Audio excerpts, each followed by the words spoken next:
Yo vivo en Barrio Ate y bueno, este fin de semana la verdad fue terrible, desde el jueves, viernes, sábado hasta anoche. El ruido de las motos era algo que sinceramente no te dejaba dormir.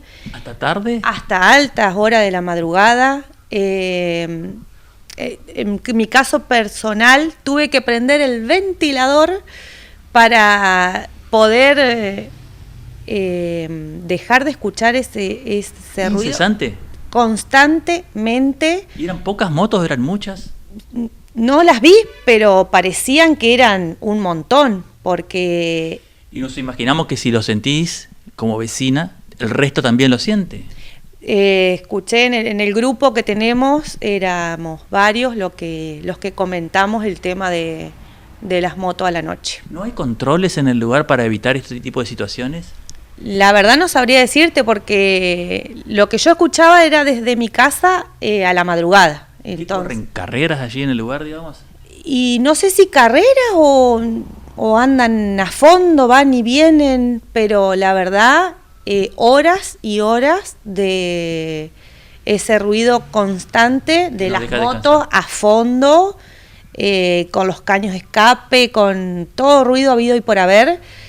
Pero realmente me sorprendió muchísimo este fin de semana. ¿No había pasado en situaciones anteriores, en fines de semana anteriores, no pasaba? Yo, sinceramente, este fin de semana fue el que realmente no se podía dormir.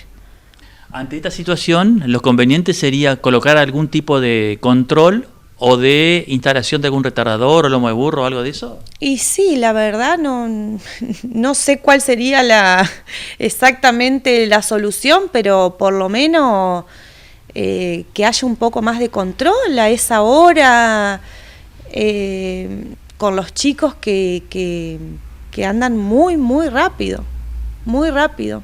Lamentablemente ustedes no pueden descansar como corresponde. Y no, decir que dentro de todo es un fin de semana, que bueno, por ahí, bueno, recién el domingo uno duerme más, pero lo que es el sábado, el viernes, uno se levanta temprano, los chicos a la escuela, uno a trabajar, muy complicado dormir este fin de semana. ¿¿Y en el verano pasó lo mismo también?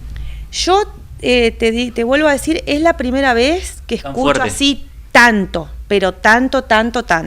Es la primera vez que escucho que yo decía, parecía que estábamos viviendo en el centro, no sé, porque esa zona es muy tranquila, más que un perro, no tenés otro ruido. Nuestro barrio es muy tranquilo, por suerte, y este fin de semana fue insoportable.